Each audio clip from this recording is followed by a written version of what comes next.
Когда в семье появляется ребенок, это огромная радость. Но иногда это событие приносит сомнения в том, что отношения между супругами остались прежними.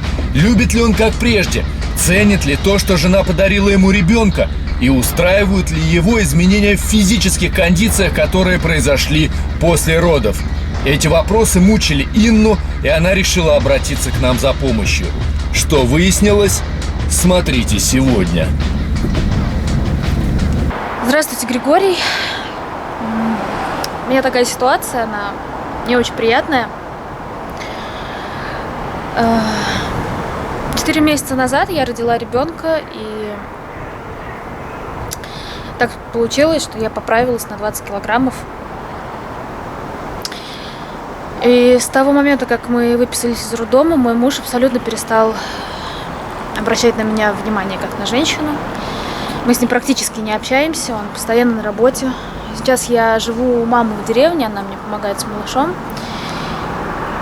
Он практически не звонит и не появляется, а на днях соседка из городской квартиры, моя подруга Юля, написала мне, что видела, как он заходит к нам в квартиру с какой-то незнакомой девушкой. Я не знаю, что это такое. И я очень хочу, чтобы вы помогли мне в этом разобраться.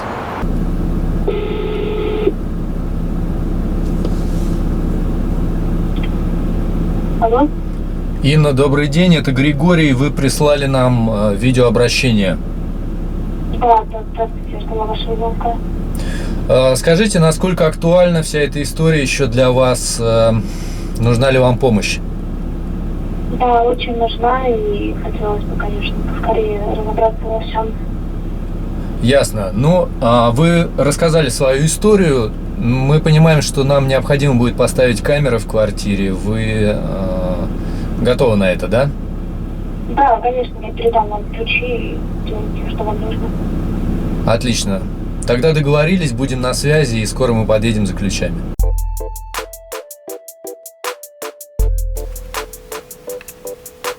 Сергей выходит из подъезда. Детективы устанавливают камеры в квартире.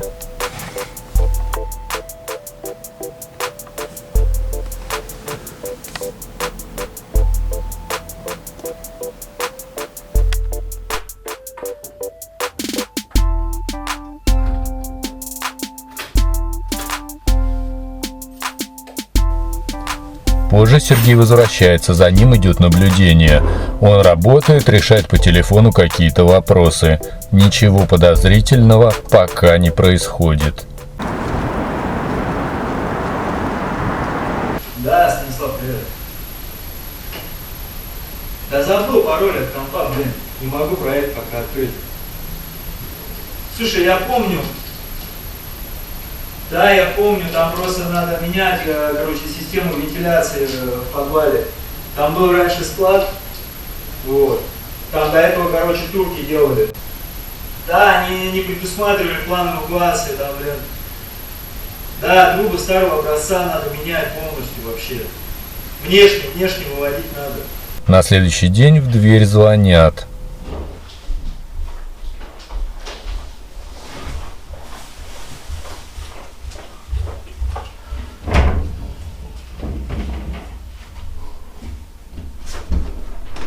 Привет. Привет. Слушай, я, короче, прикинь, бегала и забыла, что у меня сантехники дома, у меня трубу прорвало. Можно я тебе помою? Да, там полотенце чистое есть. Смотри, какая интересная история. Ну, это странненько. Типа у нее работают сантехники, прям напоминает какой-то фильм на немецком языке. Немножко 18+. Да. Ну, то есть, прям вот ей надо срочно помыться. Угу. У соседа. Просто помыться у соседа. Он сказал Юлек. То есть не та ли самая подруга Юля, о которой в видеообращении нам говорила наша заявительница? Кстати, да. То есть, возможно, это та самая соседка. Ну, вообще, да, совпадает. Юлек, соседка. Слушай, но это нестандартно. Я не думаю, что все соседи друг к другу ходят мыться. Угу. Но одно дело там, не знаю, сахар попросить, соль, и яйца.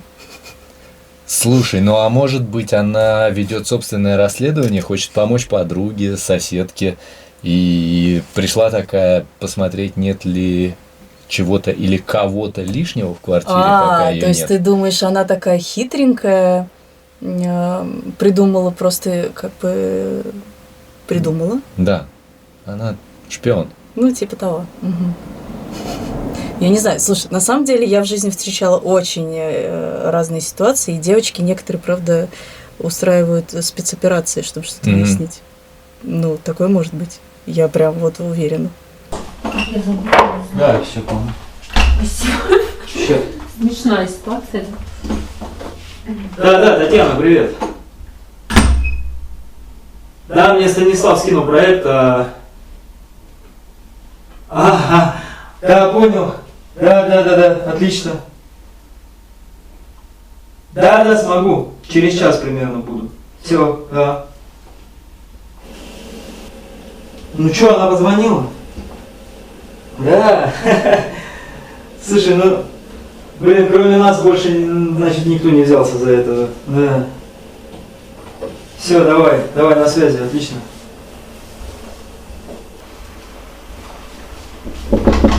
Да. Юль, слушай, мне отъехать надо прям срочно. Тогда, Я уже все почти. ну, я прям сейчас уезжаю. Слушай, оставишь так ключи под ковриком, ладно? Хорошо. Все, давай тогда. Давай, давай.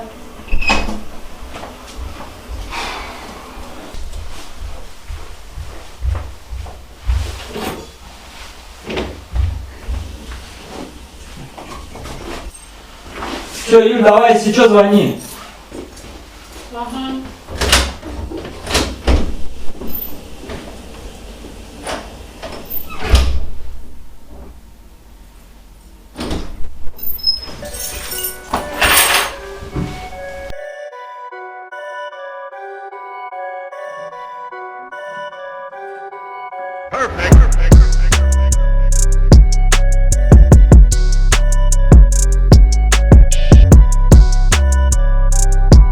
Смотри, она пользуется косметикой, которую там нашла.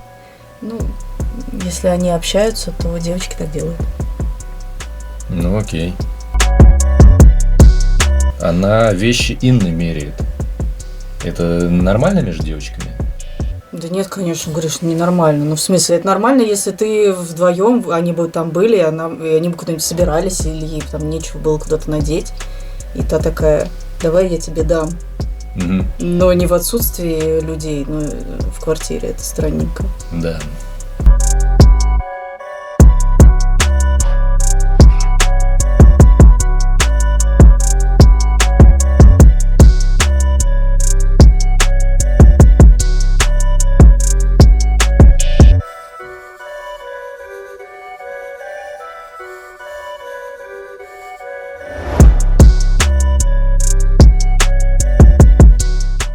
Юлия читает сообщение в телефоне, переписывается, возможно, с Сергеем. Затем девушка уходит из квартиры.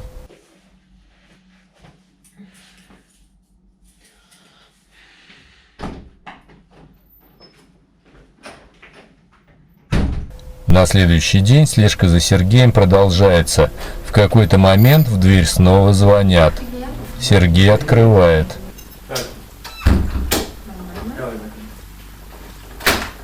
Что случилось? Пошла. Блин, прости, меня срочно вызвали, короче. Пришлось свалить. Ну что, ладно. Славик. Идет отрабатывать.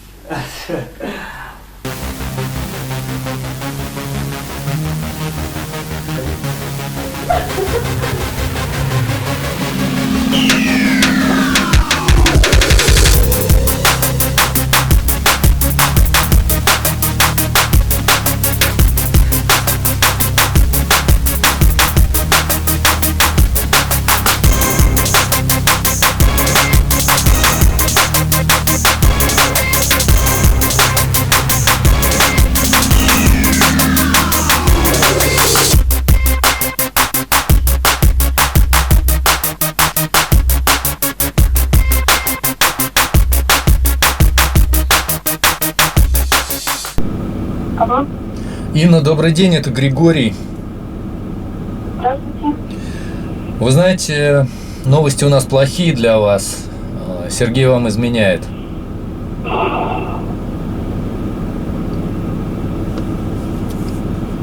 Я, к сожалению, это почувствовала.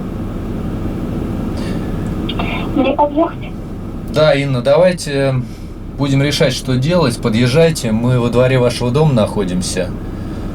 В общем, ждем вас. Хорошо, я выхожу.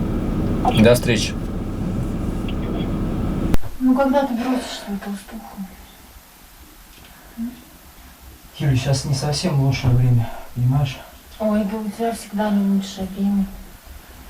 Пойми, она только родила, я не могу сейчас не так жестко просто взять и уйти, короче, понимаешь? Это стресс для ребенка. Ты понимаешь?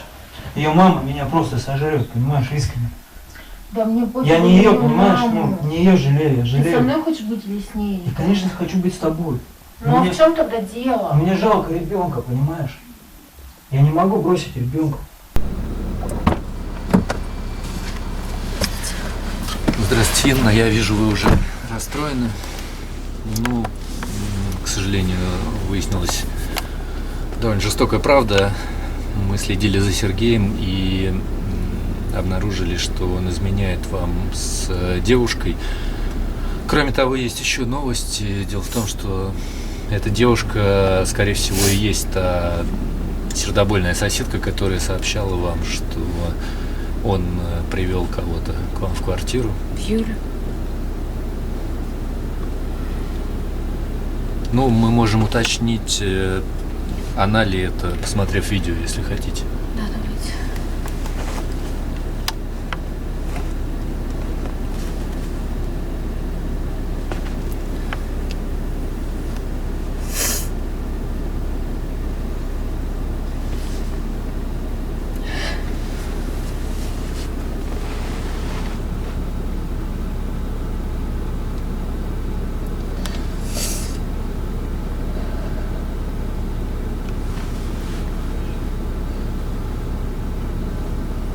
Инна, ну давайте решим, что мы все-таки будем делать. Вам совершенно не обязательно сейчас устраивать разбирательство. Вы можете взять паузу, все обдумать, конечно же, и не идти сейчас туда, тем более Сергей и Юля еще там находятся в квартире. Я схожу все-таки. Мы с вами тогда.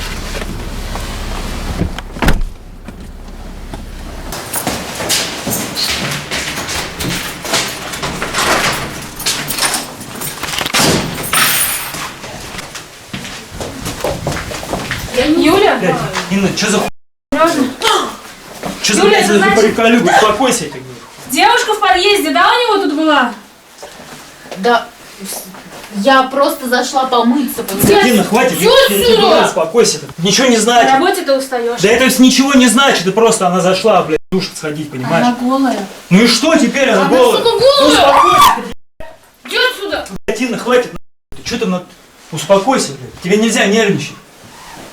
У тебя сейчас шишки пойдутся, ты только родила. Идите оба отсюда!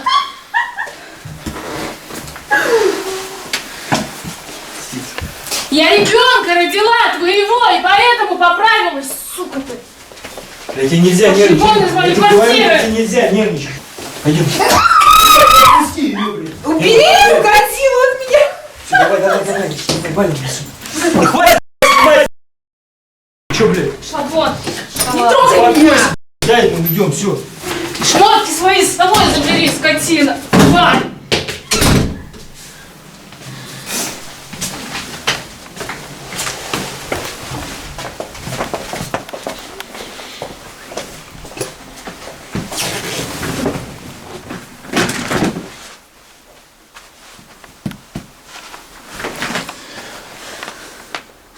Инна, ну, понимаем, что сейчас сложно спрашивать, в порядке ли вы. Мы тогда оставим вас. Мы можем вас оставить? Да. Что вы будете делать сейчас? Собирать его вещи. Сергей попросил прощения у Инны. Он обещал не поддерживать отношения с Юлей и признал, что это было помутнение сознания. Инна дала ему еще один шанс ради ребенка. Получить все и сразу вполне понятное желание человека. Живем один раз, питаемся ощущениями и инстинктами. Но то, чего нельзя позволять себе, это потеря уважения, издевательский тон со стороны, по сути, чужих людей в сторону женщины, которая стала матерью твоего ребенка. Согласны с этим? Пишите в комментариях к этому видео. Не забывайте подписаться на канал Детектив Кулагин, чтобы смотреть новые серии проекта «Хроники измен». Увидимся!